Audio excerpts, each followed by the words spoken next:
recién estaba comentando algunas cuestiones con mi hija y estábamos haciendo una comparación parecida en el sentido de que, bueno, toda la información lamentablemente en este país es de venta libre, es decir, hay cosas que no se venden con recetas, todo es de consumo libre, y bueno, y está en el profesional tratar de entregar la mejor dosis de ese producto, ¿entendés? Para que no sea nocivo a la opinión pública, pero bueno, eso requiere efectivamente un ejercicio ético importante. Sí, bueno, al balance que vos, digamos, me planteás, le falta también el condimento de la plaza y de lo que pasó afuera, ¿no es cierto?, que no fue menor, que también fue realmente muy importante. Pero yendo puntualmente al tema de lo que pasó en la audiencia misma, primero yo creo que es positivo, si bien es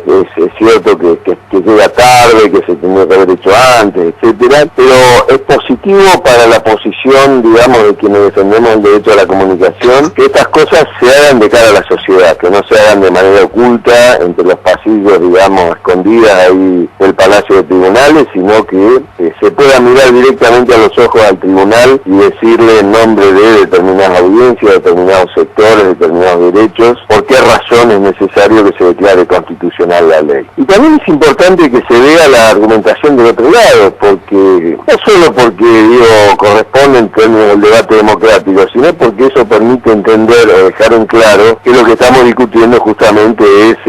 básicamente la dimensión de un negocio económico que tiene que ver con un ejercicio del poder. Y es importante que la sociedad, que la ciudadanía pueda verlo a esto, pueda entender por qué la libertad de expresión y el derecho a la información son valores que están por encima de los negocios, porque son valores fundamentales de la democracia. Y a mí me parece que esto, en lo que han sido las ponencias de hoy, quedó bastante claro, de parte de quienes expusieron el nombre como amigos del Estado, y también quedó claro, digamos, cierta, me parece a mí, debilidad técnica en la argumentación del Grupo Clarín. La verdad es que no me pareció sólido la forma en que se argumentó. Se citaron casos de propiedad, digamos, y de reglamentos, reglas de propiedad de los Estados Unidos de una manera un poco ligera. La intervención del Liceo Verón, la verdad que no se condice con sus antecedentes académicos, intelectuales. Es verdad, yo creo que, digamos,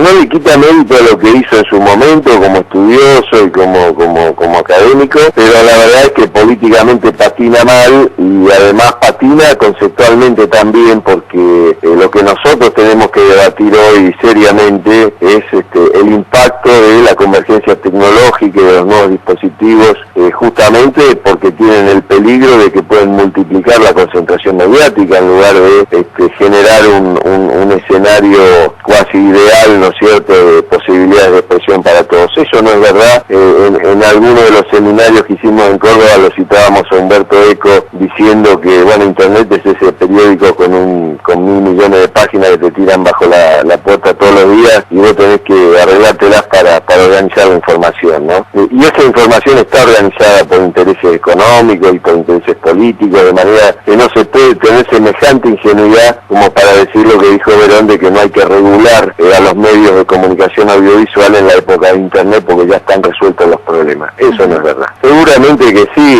yo creo que efectivamente hay que discutir el rol de los periodistas. Creo que además la posición del periodista no es la misma cuando es un, digamos, trabajador o es parte de una corporación de muchísimo poder y que además posee plataformas verticales, integradas, ¿no? Es decir, periódicos, medios de radiodifusión, sistema de distribución por cable, productoras de contenidos,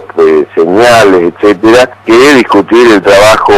del periodista en un medio independiente que, bueno, que depende mucho de su capacidad de informar y del trabajo de sus periodistas para poder tener el reconocimiento del público todos los días. Efectivamente, creo que hay que discutir el rol de los periodistas en esta situación, pero no en el sentido que lo plantea Eliseo Verón, sino justamente en el sentido contrario. Clarín llega hasta acá porque, bueno, fue perdiendo sucesivas instancias, ¿verdad? Perdió primero el debate, digamos, político en la sociedad, luego perdió el debate parlamentario en el Congreso de la Nación, luego perdió el debate sobre la constitucionalidad de forma genérica de la ley ante la Corte Suprema, y finalmente se puso a discutir, digamos, cuando ya no le quedaba más remedio, le decía que en primero ante la ciudadanía, después a nivel del Congreso en el debate parlamentario. Recuerden cuando la oposición se retira, es decir, ellos que realmente creían que no iba a haber posibilidad de que el Congreso sancionara esta ley. Y finalmente cuando se debate, digamos, en forma genérica la constitucionalidad de la ley,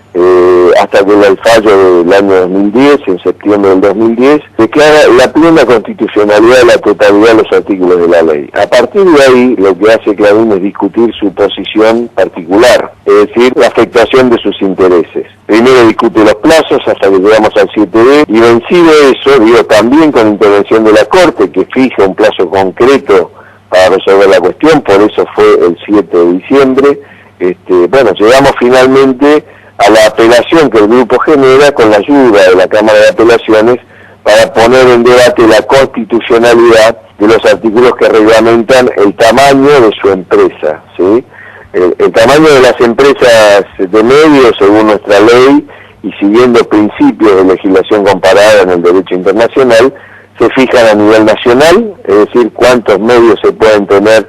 a nivel nacional que usen espectro radioeléctrico y que no lo usen, qué porcentaje de mercado pueden tener, y después restricciones a nivel local. Bueno, estamos discutiendo ahora puntualmente esa cuestión, es decir, cuánto se puede tener de recursos de producción de contenidos que afectan el espacio público de una o de otra manera, sin que eso signifique violar el principio de libertad de expresión, por lo menos en los términos en los que los considera el Pacto de San José de Costa Rica, que para nosotros tiene rango constitucional, ¿no? El Pacto de San José dice en su artículo 13 que ni de manera directa, es decir, mediante censura, ni de manera indirecta, mediante el control de los instrumentos de la comunicación, como pueden ser las frecuencias, el papel de diarios, o los aparatos y soportes para la difusión, que cualquiera de estos elementos puede afectar la libertad de prensa si o el Estado o un grupo económico posee una cantidad determinada, y entonces lo que plantea es que debe haber una ley, o que debe haber leyes que regulen esta cuestión. Bueno, nosotros tenemos una ley y su constitucionalidad es lo que estamos debatiendo. Tengo la expectativa que va a ser así porque además, realmente la puesta en escena de una audiencia pública supone que la gente está viendo que los jueces están oyendo los argumentos del pueblo, digamos. Entonces, luego va a ser muy difícil tomar una decisión, aunque sea a puertas cerradas, a sabiendas de que toda la sociedad ha escuchado, ha visto, digamos, lo que se ha discutido acá. Así que yo confío de que, digamos, estas decisiones al cabo de la audiencia pública van a estar más cerca del interés público, del interés general y de la Constitución, que si se hubiera tomado solamente, digamos, a puertas cerradas en la oscuridad de los pasillos.